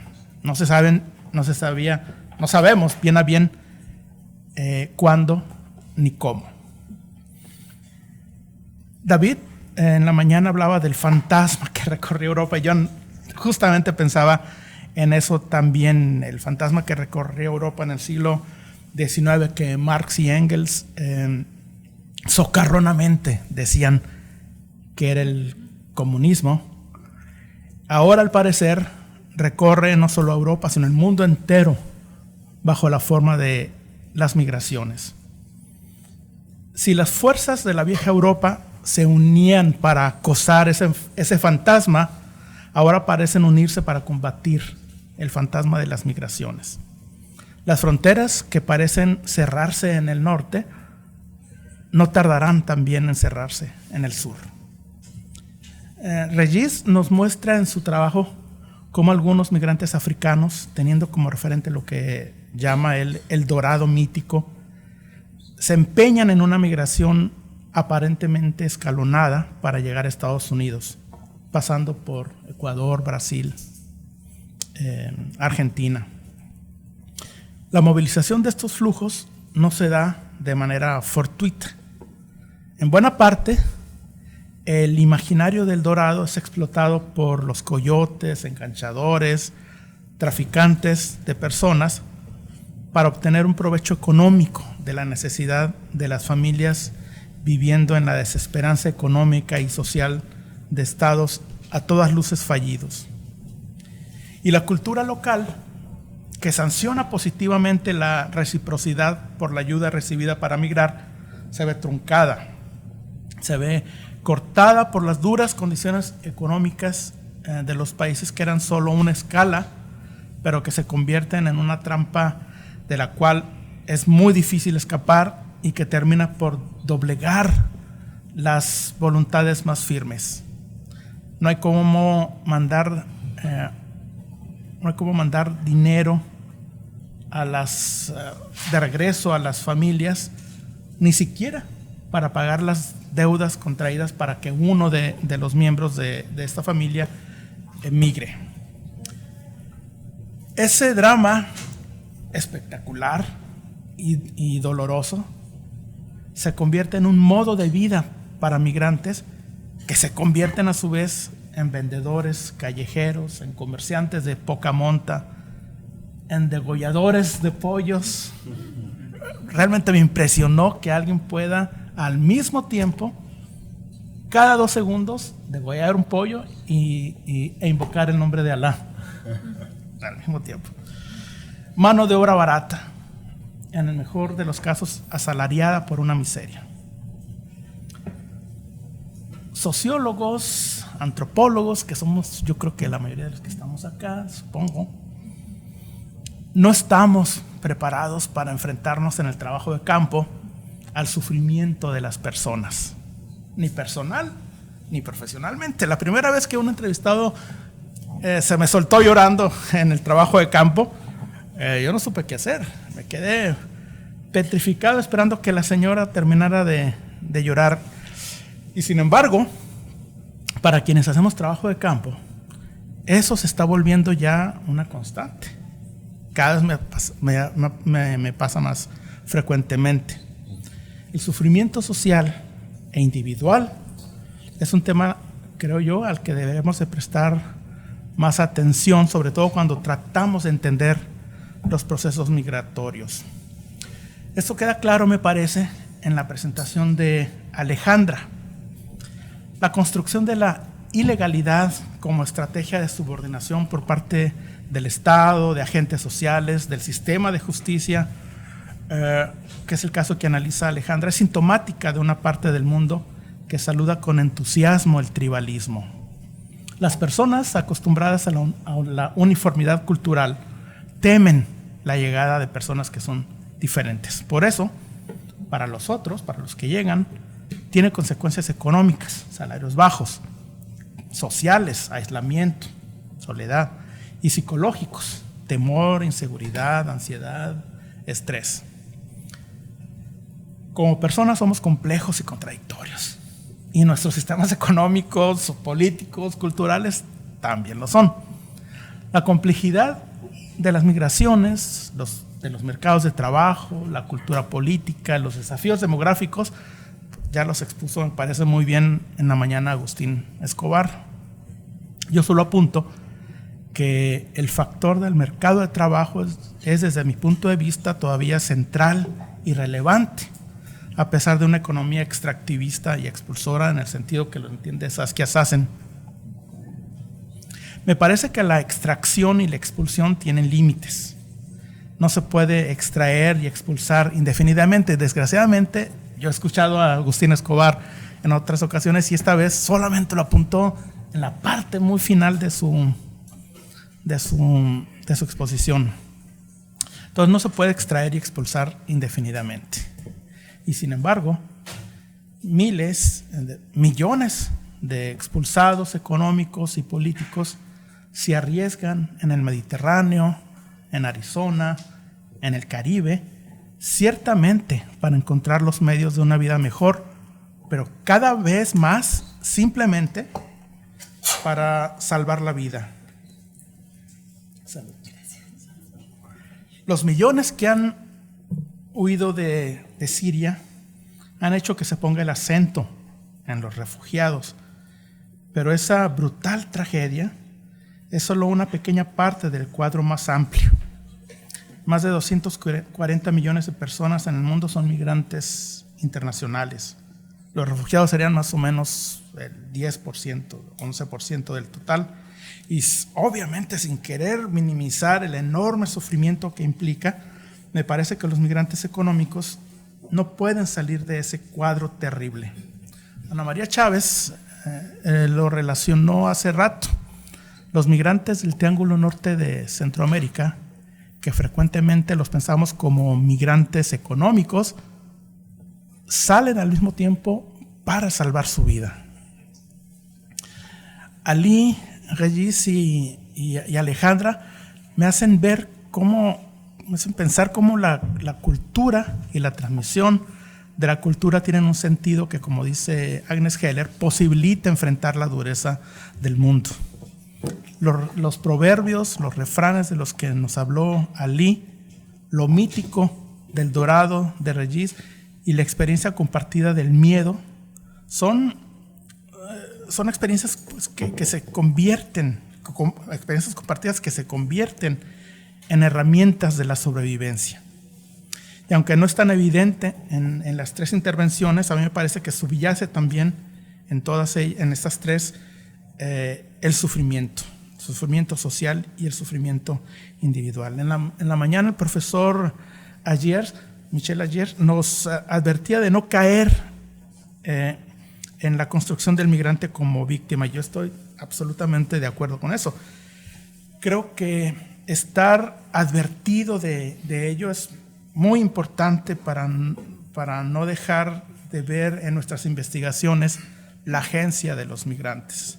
Agencia que me parece a mí es evidente en las 3 comunicaciones que acabamos de escuchar.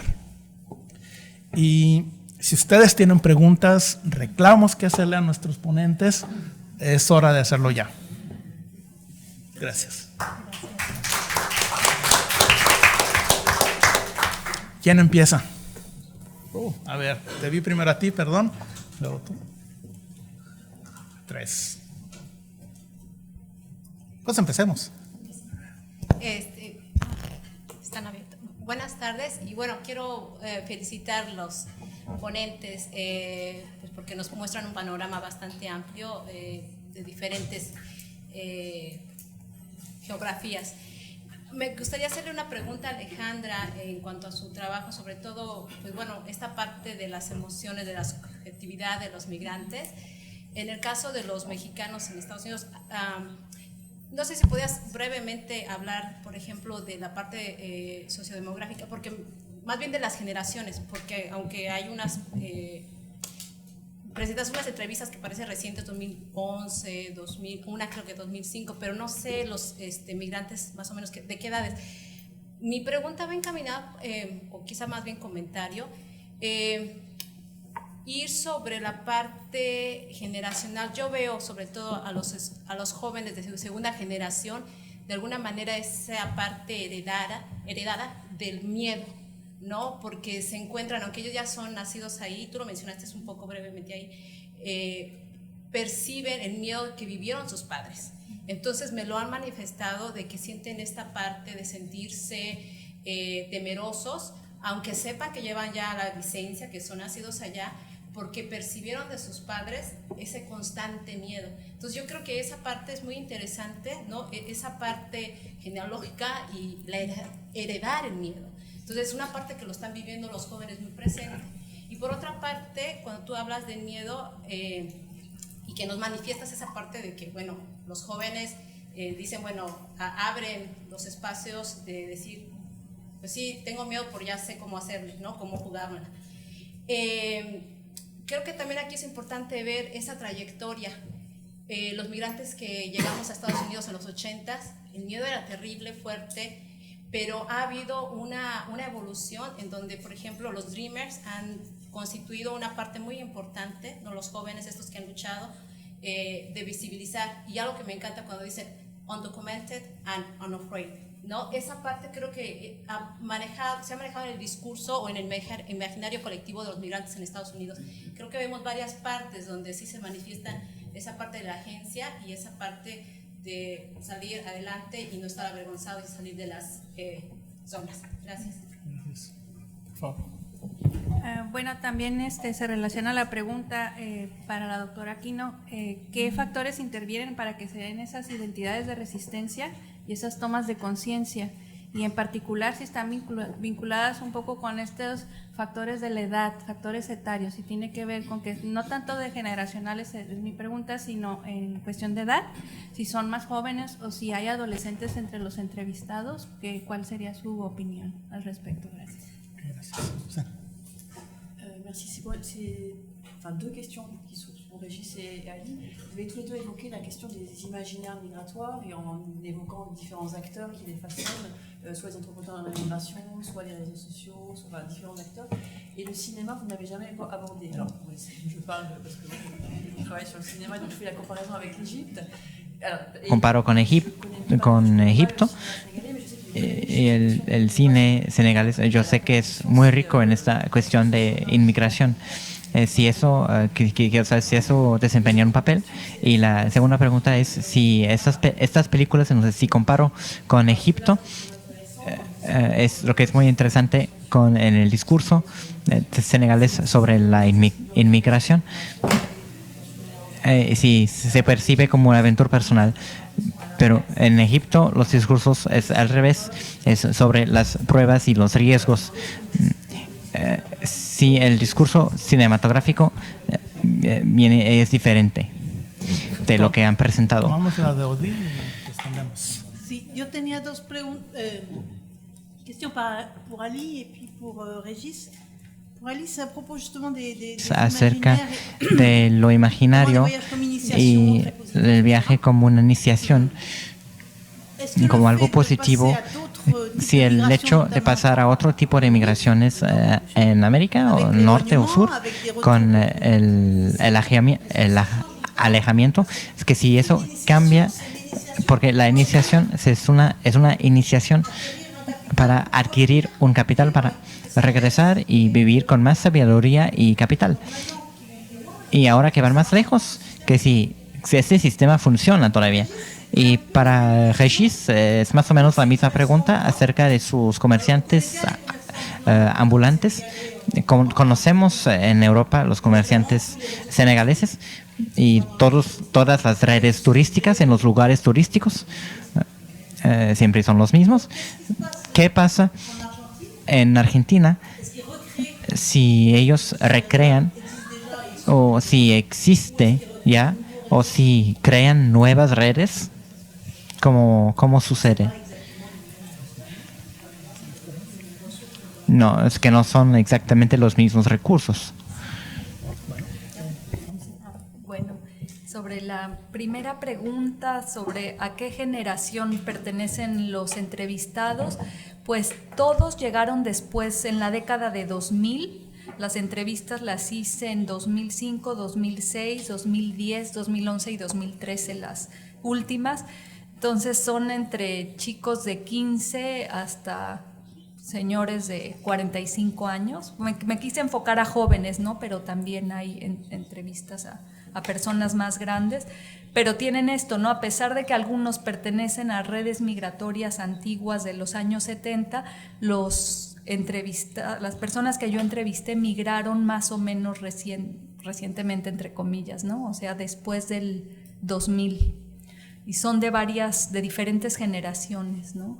Los chiapanecos, por ejemplo, entrevistados, pues casi todos migraron entre 2003 y 2004 y eran más jóvenes, ¿no? En el caso de las oaxaqueñas, porque sobre todo son mujeres, ahí hay una gama más amplia, ¿no? Pero también la mayoría son mujeres relativamente jóvenes, ¿no?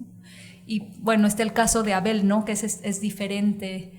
Que llegó hace más tiempo, a los 12 años, ¿no? Pero él, digamos que entró a la investigación más por su esposa que por él. Y lo que tú mencionas, en esta investigación yo no consideré a los nacidos ya en Estados Unidos, pero lo que tú dices sí es algo que vi, y de hecho en la nueva investigación que estoy haciendo ahora, que me estoy enfocando más a los nacidos ya en Estados Unidos, sí es algo que he observado, ¿no? Lo del miedo heredado, y yo creo que es un tema por explorar muy, muy interesante. Sobre los factores que intervienen para que emerjan estas formas de resistencia, híjoles, pues no, yo creo que son una gama muy amplia, ¿no? Y dependiendo, habría que reconstruir, yo creo que las diferentes trayectorias de las personas, porque no es algo tan automático, ¿no? Personas, de hecho, con trayectorias parecidas, a lo mejor no surgen como la misma toma de conciencia, pero cuestiones algo que se cruzó en mi investigación, me tocaron las protestas de 2006. Entonces eso, no sé si eso fue la toma de conciencia, pero en todo caso sí liberó mucho la palabra, ¿no? De los sentimientos de injusticia que viven cotidianamente. Otros, bueno, de los chicos de Chiapas, muchos provienen de comunidades zapatistas, entonces entre ellos esa experiencia previa en un movimiento social, pues permitió que una vez en Estados Unidos trajeran como un lente, ¿no? Para mirar la sociedad, que era muy crítico, y luego como la conciencia sobre derechos surgió más fácilmente que entre otros migrantes. Y pues la misma experiencia, ¿no? En muchos de las injusticias que viven cotidianamente en el trabajo prácticamente todos los ámbitos. También como se socializa eso en sus espacios colectivos, van surgiendo pues discursos críticos, ¿no?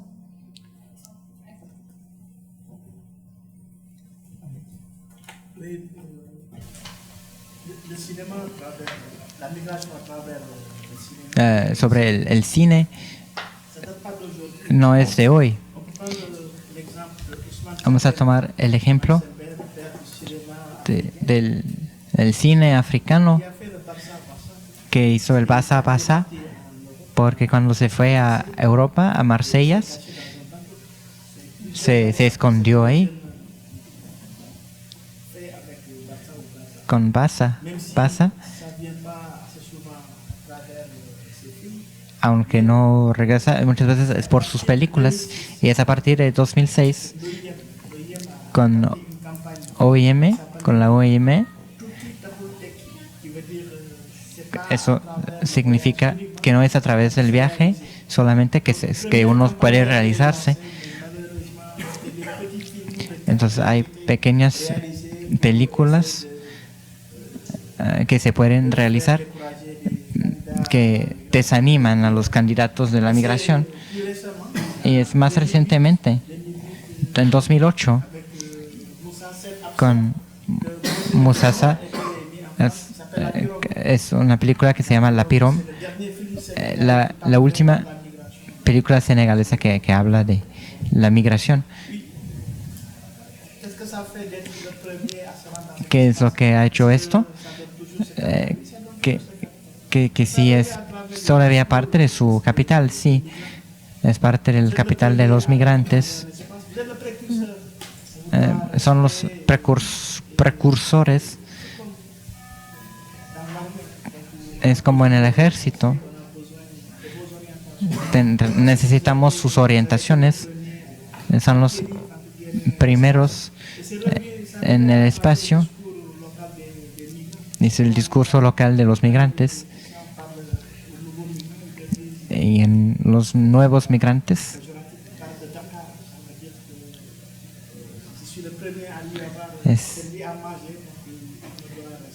es el primero, entonces se debe respetar.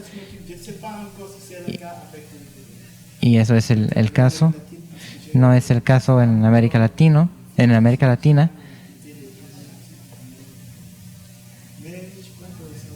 Pero creo que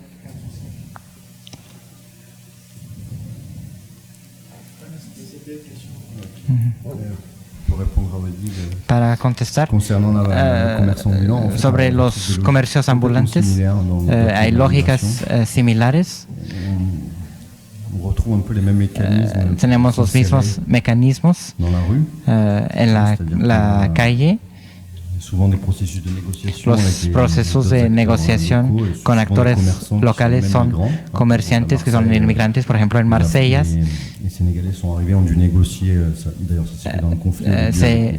negocian en el conflicto. En Argentina, los senegaleses tienen joyerías y le compran a un coreano para poder instalarse. Entonces en Argentina es una adaptación al mercado local. La mercancía barata se puede encontrar fácilmente. Y los lugares turísticos, muchas veces en el centro de la ciudad, los lugares donde está el transporte, donde hay mucho tráfico, trabajadores, etcétera, cerca de los lugares donde se agrupa la gente. Y, por ejemplo, en Argentina, cuando se acerca el verano, van a las playas. Y hay fenómenos de ferias que permiten llegar a más público. Entonces así es como sucede. Il y a aussi le phénomène de conquête de territoire. Y también el fenómeno de conquista de territorios cuando hay saturación del mercado, buscan en las ciudades secundarias. Hay senegaleses en Rosario y en otras ciudades de Argentina. Entonces en Brasil es lo mismo, empieza en las grandes ciudades, Sao Paulo y Río, por ejemplo, y después se va a otros lugares del territorio. Pero es el proceso, es un proceso muy parecido. Pues, ¿tienen alguna otra pregunta? François? J'ai encore une question qui va dans le Tengo même sens, non pas à propos du cinéma, una pregunta sobre el cine y la literatura, porque Basa Basat es el título de una historia que cuenta sobre una pareja de senegaleses que atraviesan el mar y llegan a Europa.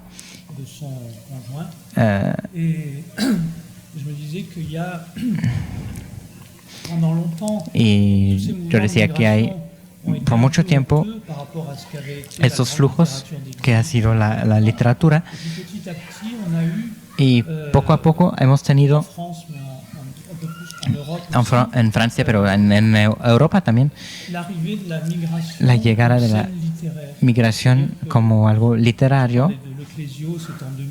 Hablaba de Le Clésio en 2011, y luego otro que cuenta también de un migrante que acaba de morir en las orillas, y eso desde 2009. Antes, una novela de Laurent Godet que cuenta el Mediterráneo, diferentes personajes que vemos regularmente en la literatura. Entonces, lo que aterriza en esta literatura es que los autores hacen que varios personajes resalten con características positivas, negativas, los migrantes, los compradores, los que tienen éxito. Y entonces, esto también, hay literatura así en Italia, en Turquía también, con la novela que acaba de ganar un premio, que se llama Ond. Es un autor turco que cuenta sobre los que pasan, los que pasan y sus hijos. Y yo me preguntaba si Alejandra, si no había aquí entre México y Estados Unidos una literatura de estas aventuras de migración entre México y Estados Unidos, como empieza a haber literatura del Mediterráneo. Je crois que pas comme là-bas.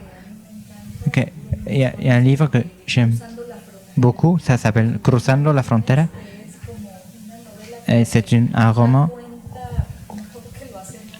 Et c'est raconté mieux que nous on raconterait ce phénomène de migration, mais nous les Mexicains, les romans, es una novela clásica, la historia de Don Quijote, es un clásico muy viejo, très vieux, es un clásico. Sí, eso es antiguo.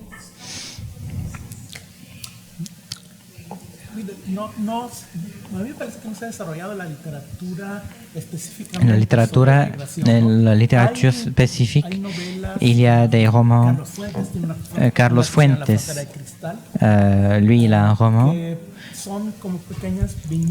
que ce sont de petites vignettes de beaucoup d'aspects de la frontière.